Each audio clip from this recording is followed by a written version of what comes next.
Hi friends, let's talk about arithmetic progressions और APs।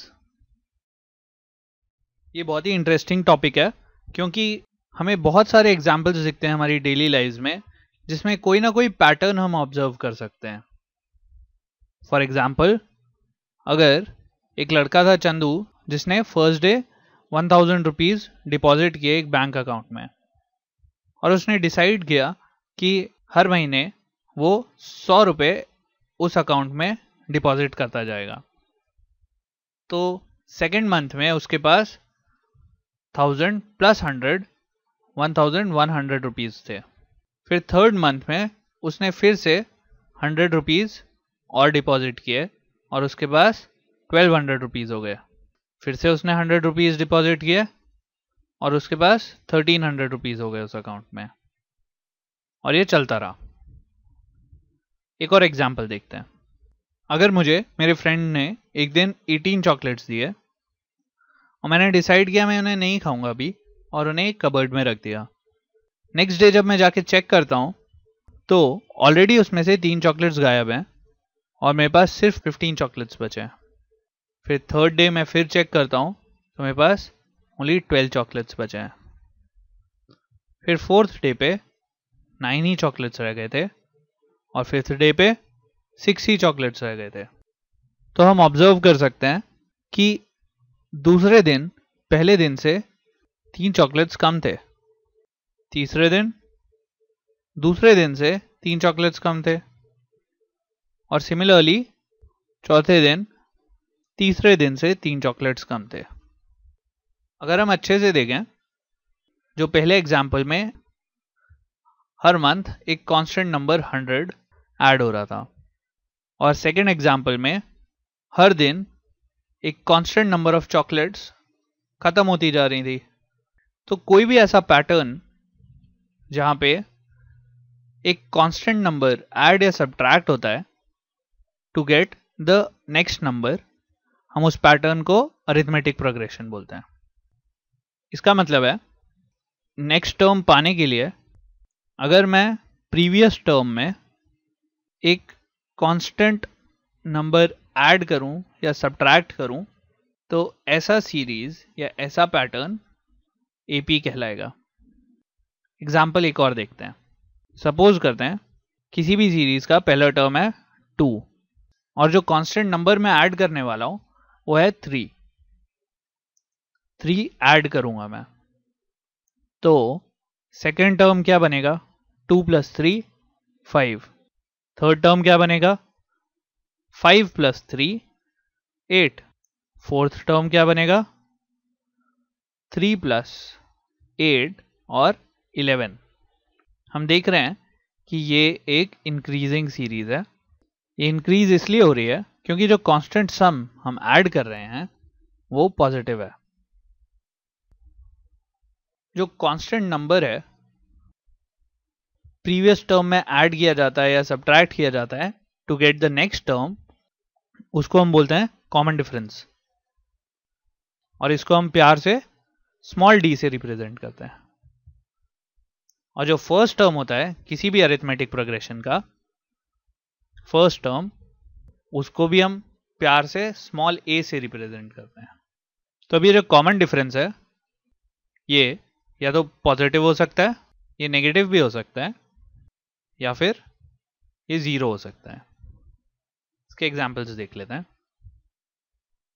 अगर मेरा फर्स्ट टर्म ए सपोज करते हैं 2 है और मेरा जो कॉमन डिफरेंस डी है उसको मैं पॉजिटिव लेता हूँ, सपोज करो +3, तो मेरा नेक्स्ट टर्म क्या होगा? 5, उसके बाद 8, उसके बाद 11 और उसके बाद 14, जैसा कि हमने ऊपर भी देखा। तो this is an increasing AP, increase हो रहा है every term from the previous term. अगर मेरा कॉमन डिफरेंस नेगेटिव होता, फर्स्ट टर्म हम वापस वही ले लेते हैं 2, कॉमन डिफरेंस को सपोज करते हैं -3 है, तो जो नेक्स्ट टर्म होगा वो होगा 2 - 3, दैट इज -1। उसके बाद वाला टर्म -1 - 3 -4, उसके बाद का टर्म -4 -3 -7 एंड ये भी जाता जाएगा. So we can see that this is a decreasing AP. The next term is always lesser than the first term because the common difference is negative. Now the common difference D ये 0 भी हो सकता है. अगर ये 0 है तो जो हमारा फर्स्ट टर्म था 2, उसमें जब हम 0 ऐड करेंगे या सब्ट्रैक्ट करेंगे तो नेक्स्ट टर्म भी हमारा 2 आ जाएगा. सिमिलरली थर्ड टर्म भी 2 आ जाएगा और ये हमेशा 2 ही रिपीट होता रहेगा. तो ये नीदर इंक्रीजिंग है नॉट डिक्रीजिंग है, सेम टर्म रिपीट होता रहता है. अब जब हमें एपी के कंसेप्ट्स पता चल गए हैं और हम बता सकते हैं कि फर्स्ट टर्म क्या है, कॉमन डिफरेंस कैसे निकालना है, तो हम एक जनरल फॉर्म एपी का बनाने की कोशिश करते हैं. अब सपोज करते हैं कि एक एपी है A1, A2, A3, A4 and so on, जहाँ पे A1 फर्स्ट टर्म है, A2 सेकेंड टर्म है, A3 थर्ड टर्म है, A4 फोर्थ टर्म है. अब हमें AP का डेफिनेशन पता है कि जो डिफरेंस होता है कोई भी दो कंसेक्यूटिव टर्म्स में वो कांस्टेंट होता है और कॉमन डिफरेंस बोलते हैं हम उसको. जो कॉमन डिफरेंस है D, उसको हम कैसे रिप्रेजेंट करते हैं? Second term minus first term, मतलब A2 माइनस A1, या फिर A3 minus A2, A3 minus A2. हमेशा ये याद रखना कि सेकेंड टर्म को थर्ड टर्म से माइनस करना है, ना कि उल्टा. मतलब नेक्स्ट टर्म को हमेशा पहले रखना है, उसमें से प्रीवियस टर्म को माइनस करना है. ठीक है, तो common difference D A3 minus A2 के भी बराबर है और A4 माइनस A3 के भी बराबर है. ये तीनों सेम होने चाहिए तभी ये एक AP कहलाएगा, बिकॉज कॉमन डिफरेंस हमेशा कांस्टेंट रहता है. अब हम पहली इक्वेशन से देख सकते हैं कि A2 को हम A1 प्लस D लिख सकते हैं और दूसरी इक्वेशन में A3 को A2 प्लस D लिख सकते हैं और सिमिलरली A4 भी A3 प्लस D होगा. अब हमें पता है कि हम फर्स्ट टर्म को A से रिप्लेस कर सकते हैं, जो हमारा यूजुअली नोटेशन है फर्स्ट टर्म के लिए. तो A2 का वैल्यू क्या हो जाएगा? A plus D. अब A2 का वैल्यू अगर हम इस इक्वेशन में डालेंगे तो हमें A3 का वैल्यू मिल जाएगा. वो होगा A प्लस D, जो A2 का वैल्यू है, प्लस D जो ऑलरेडी यहाँ पे एग्जिस्टिंग है. तो ये A3 का वैल्यू हो गया A प्लस 2D. अब इस A3 के वैल्यू को यहाँ पे सब्सटीट्यूट करते हैं A4 की जगह. तो A4 is equal to A plus 2D, जो A3 का वैल्यू है, प्लस D जो ऑलरेडी इक्वेशन में था. तो ये बन गया A प्लस 3D.